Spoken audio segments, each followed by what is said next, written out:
Good evening दोस्तों, और एक बार फिर मैं आपके सामने रूबरू। और आज मैं जो एक इम्पोर्टेंट अपडेट लेके आपके लिए पास आ रहा हूँ, जो इम्पोर्टेंट अपडेट नहीं कह सकते हैं, जिसे इम्पोर्टेंट न्यूज़ है जो जीएसटी से रिलेटेड है। जो जीएसटी का क्यों, जैसे कि आप जानते हैं कि नवंबर का महीना स्टार्ट हो गया है, तो नवंबर के महीने में क्योंकि जो फाइनेंशियल ईयर 24-25 का जो भी इनपुट हो, चाहे कोई सेल्स जो ओमिटेड है या आप फॉरगेट कर गए हैं, तो वो उसको ठीक करने का टाइम है। वो टाइम क्या है? वो हमारी क्या, जैसे हमारा section 16 subsection 4 of GST act में बताया गया है कि जो आपका इनपुट को क्लेम करने की जो लास्ट डेट होती है वो 30 नवंबर या filing of return annual return होती है, विच एवर इज अर्लियर। तो नॉर्मली 20 तारीख हमारी 20/11 जो हमारी एनुअल रिटर्न भरने की जो डेट है, जो रिटर्न भरने की डेट है वो है उसके अंदर। तो इसके अंदर हमें क्या कंसीडर करना है कि हमें क्या ध्यान रखना चाहिए? नंबर 1, देखो, जब हम जीएसटीआर 1 भरेंगे, जीएसटीआर 1 कब भरनी है हमें? जीएसटीआर 1 भरने की डेट 11 तारीख है, 11 नवंबर उसकी लास्ट डेट है जीएसटीआर 1 भरने की। तो जीएसटीआर 1 भरने तब हमें ध्यान देखना है कि कोई आपकी सेल्स जो भूल से रह ना गई हो, पिछले साल जो 24-25 में ये है, वो सारी की सारी आपको इसमें एडजस्ट करनी पड़ेगी। नहीं तो आपके पर हैवी पेनल्टी भी ले सकती है। और अगर बाई चांस आपने एक्स्ट्रा सेल्स दिखा चुके हैं तो एक्स्ट्रा सेल्स को इसमें से हटा दीजिए, एडजस्टमेंट कर दीजिए। वो चीज भी हमें ध्यान रखनी है। और दूसरा, आईटीसी अगर आप क्लेम नहीं कर पाते हैं जो 3B के अंदर 24-25 का, वो चाहे 20 करोड़ का चाहे 50 करोड़ का सारा लैप्स कर जाएगा और आपका बहुत हैवी नुकसान हो जाएगा। तो आपको ध्यान रखना है, जो फाइनेंशियल ईयर 24-25 का जो आईटीसी है वो आपका 20 नवंबर जो डेट है आपकी किसकी 3B भरने की डेट है, मतलब आप वहां तक आप क्लेम कर लीजिए। उसके अंदर आपको क्लेम करना ही करना है। और एक इंपॉर्टेंट बात है, क्योंकि आईटीसी कब मिलता है? जब आपका दूसरा बंदा आपका जीएसटीआर 1 में जिससे आपने परचेज किया वो भरे।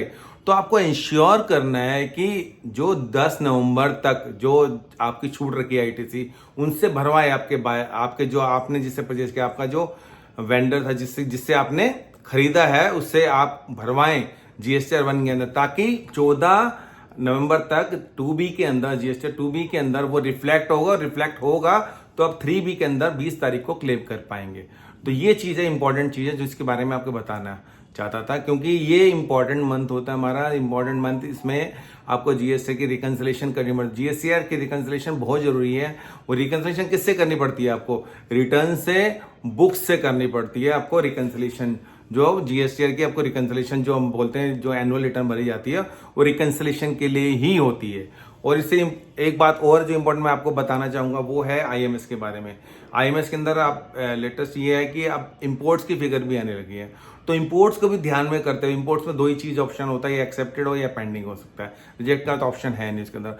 जो इंपोर्ट्स है SEZ से जो एडजस्टमेंट करनी है वो कर लो, या जो आपने इंपोर्ट बाहर से की है उसकी वो एंट्री, वो उसकी जो इनपुट क्रेडिट है वो आपको आईएमएस में दिखेगी, उसको भी आप अवेल कर लीजिए। वो भी एक नया अपडेट है। और दूसरा, आपको क्रेडिट नोट और जो के बारे में मैंने बता ही दिया था आईएमएस के अंदर, और जो ऑप्शन पेंडिंग रखने का भी ऑप्शन है, क्योंकि बहुत बीच में मैंने एक वीडियो बनाया था जिसमें कहा कि रॉन्ग क्रेडिट लोग आईटीसी क्लेम कर रहे हो आके, मतलब एडजस्ट करवा रहे हैं, तो वो पेंडिंग रख सकते हैं। आपको टाइम मिल जाएगा उसको एक बार रिव्यू करने का कि वाकई वो आपका आईटीसी जो है उसके अगेंस्ट में जो क्रेडिट नोट आया है वो है कि नहीं है, वही है कि नहीं, वो कम ज्यादा तो नहीं किया गया। तो ये चीज आपको ध्यान रखनी है किसके अंदर, अपनी जीएसटीआर 3B भरते वक्त। ये आपको इंपॉर्टेंट चीजें ध्यान रखनी है। तो मैं एक समरी में बताना चाहूंगा। 10 तारीख है 10 नवंबर, जिसमें जीएसटीआर 1 भरी जाएगी। जीएसटीआर 1 में आपको क्या ध्यान रखना है? नंबर 1, कोई आपकी सेल्स छूट गई है तो उसको इंक्लूड करिए। अगर कोई सेल आपके ज्यादा दिखा रही है वो तो हटा दीजिए, उसके अंदर अमेंडमेंट एडजस्टमेंट कर दीजिए। जीएसटीआर 1 की मैं बात कर रहा हूँ। और जीएसटीआर 1 की बात दूसरी ये भी बोल रहा हूँ कि जो आपका इनपुट है, जो 3B का इनपुट है, जो आपको 20 तारीख को लेना है, उसकी जो अगर आपका कोई छूटा हुआ है, आपने किसी से बाई के परचेस किया था, B2C, मैं B2B की बात कर रहा हूँ, B2B में जो आपने परचेस किया था, अगर किसी ने फीड नहीं किया है आपके जीएसटीआर 1 में, तो 10 तारीख से पहले उसको डलवा दिए, ताकि वो 14 तारीख को रिफ्लेक्ट हो जाए। 14 तारीख को रिफ्लेक्ट होने के बाद आप 3B के अंदर जाके उसका आईटीसी क्लेम कर पाएंगे। ये चीज इंपॉर्टेंट आपको ध्यान में रखनी है, ये समय चीजें आपको। और हमारी दूसरी, मैं एक चीज जो दूसरी अपडेट करने वाली जो याद रखने वाली बात है, वो 3B के अंदर है। 3B के अंदर क्या है, जितनी भी आपकी इनपुट्स हैं, सारे के सारे इनपुट्स आपको क्लेम कर लेने। अगर आप इनपुट्स क्लेम नहीं कर पाते हैं, रिकंसिलेशन बनाने का, आपको रिकंसिलेशन इंपॉर्टेंट फैक्टर है। अब ध्यान से जल्दीबाजी मत करिए कि रिटर्न भरने के पहले आप रिकंसिलेशन जरूर करिएगा। रिकंसिलेशन करने के बाद ही रिटर्न भरिएगा। अगर आपने एक बार इनपुट क्लेम करना भूल गए तो आपका लैप्स हो जाता है। तो ये आप इसको बात को ध्यान रखना है।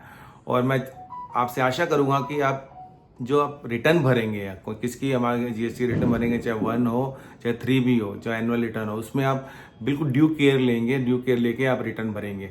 और मैं चाहूँगा कि आप ऐसे ही नई वीडियो के साथ मैं आपको अगली बार मिलूँ। और नवंबर के महीना जो इंपॉर्टेंट महीना माना जाता है जीएसटी के लिए, जिसमें रिकंसिलेशन स्टेटमेंट और एनुअल रिटर्न भी भरी जाती है, और इसमें ध्यान से आप अपनी रिटर्न भरिए। तब तक के लिए bye, thank you very much.